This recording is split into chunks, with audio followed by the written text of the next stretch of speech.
Hey guys, Tarke here, and since it's been very heavily requested, I prepared two basic leveling trees that will get you through the initial few acts for the Puncture Bleed Deadeye.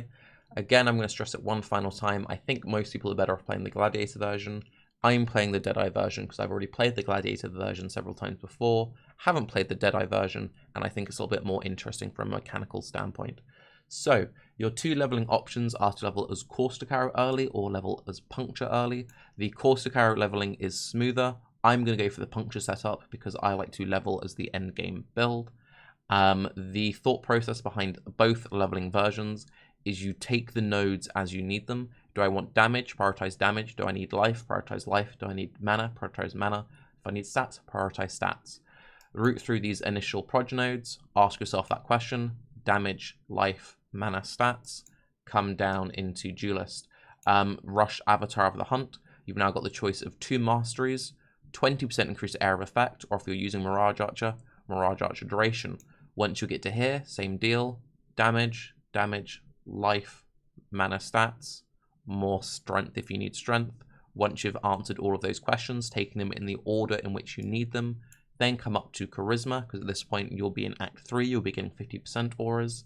And then if you decide to continue leveling as Caustic Arrow to the later acts, which you very much can, then you're going to want to continue up into Shadow, taking all the choice Chaos damage nodes. So you've got Wasting, you've got Hunter's Gambit, you've got all these nice dot nodes over here. Get good life nodes along the way, life nodes along the way, life nodes along the way, and just fill out the tree.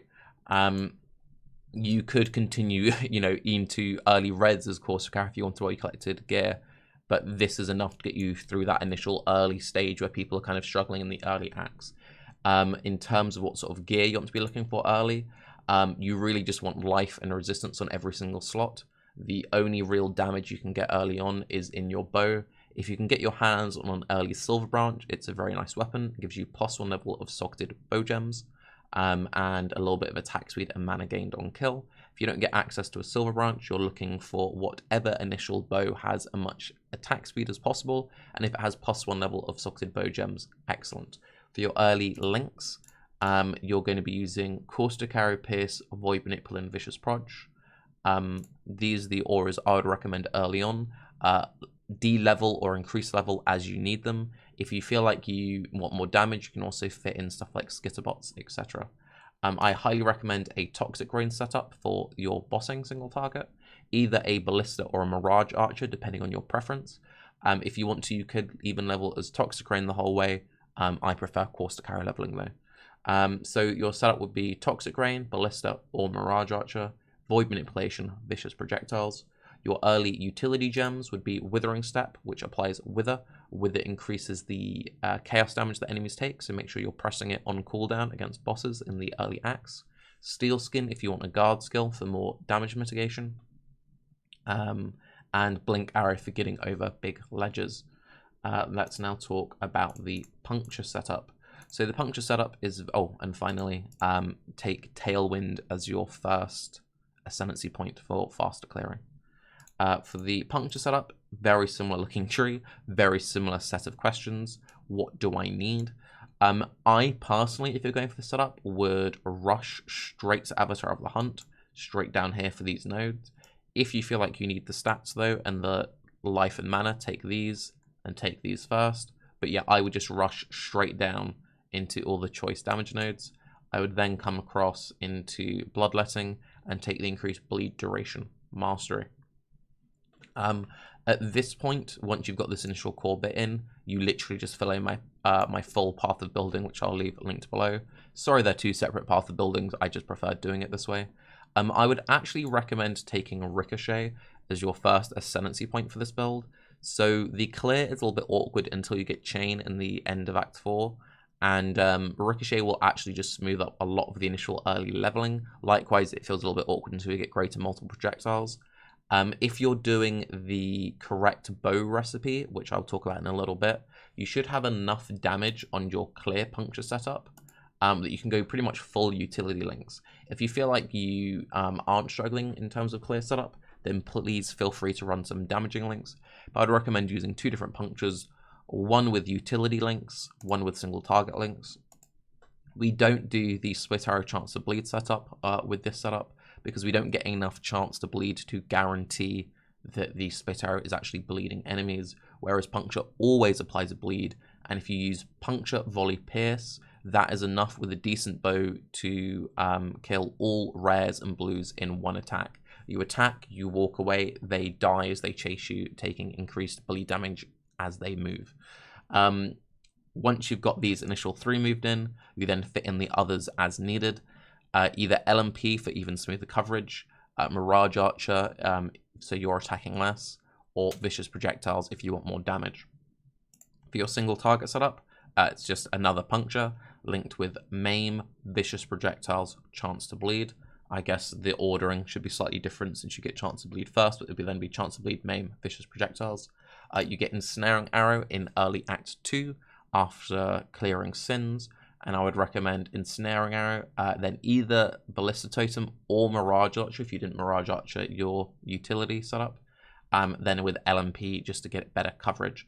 Ensnaring Arrow ensures that all enemies count as moving, and you get a massive multiplier to bleed damage taken against moving enemies. It also slows enemies, so drop one of these whenever you encounter a tanky rare or whenever you encounter a boss during the axe. In terms of your aura setup, they're linked here, just enable them as you see fit. I would recommend Grace on all your early setups because you do go through some early evasion nodes in the start of Ranger and over here.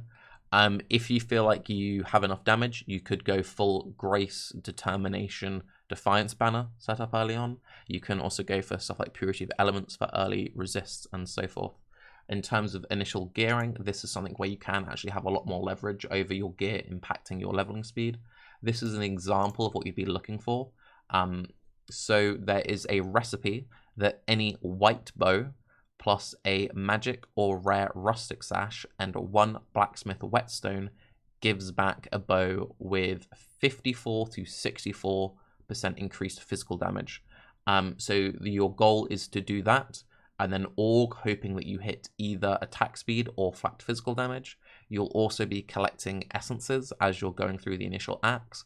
Whenever you get a physical essence, just throw it into any bows. You're looking for the bows with the highest base physical damage early. Physical damage across the board will increase your bleed damage. You can get physical damage on gloves, you can get iron rings early on, and on quivers. It's worth noting that you do not want global pierce, so you don't want like a penetrating quiver, for example, as a puncture setup, because that will mess up your ensnaring arrow, because ensnaring arrow only applies the debuff to the final enemy it hits. Hopefully that helps. Hopefully that gives you something to work off if you're a little bit confused on how you get through the early acts. Again, once you reach the Act 4, Act 5 stage, follow my usual path of building as normal. The only thing I will say is don't worry about taking Rupturing early. It's only worth taking once you've actually like got some chance to crit, because it doesn't do anything if you don't crit. You do eventually respec out of Ricochet, or if you feel like you really like Ricochet, you could keep it the whole way and choose do you want to drop either Wind Ward or Focal Point. One last time, finally, I do believe most people who are playing this build are better served playing Gladiator because it is the smoother, more consistent start.